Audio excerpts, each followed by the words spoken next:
Нұрлы жол бағдарламасы аясында тұрғындарға жаңа пәтердің кілті 20 наурызда тапсырылады. Бұл туралы бүгін Бәйтерек ұлттық басқарушы холдингінің басшысы Қуандық Бишімбаев мәлім етті.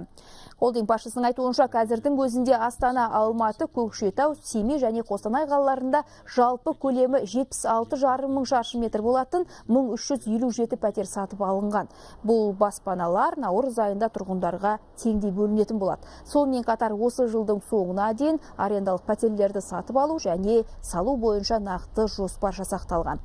Холдингтің еншілес компанияларымен 2015 жылдың сәуірінен желтоқсанға дейін Астана, Қостанай, Ақтөбе, Тараз, Қызылорда қалаларында 165 мың шаршы метр болатын 1511 пәтер сатып алады. Сонымен қатар пәтер кезегінде тұрған азаматтарға арендалық тұрғын үй құрылысы да жүргізілмек.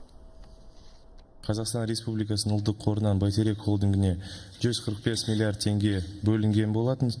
Сондай-ақ сонымен қосымша жергілікті атқару органдарына инженерлік коммуникациялық инфрақұрылымды жүргізу үшін 35 миллиард теңге көлемінде қаражат бөлінген болатын.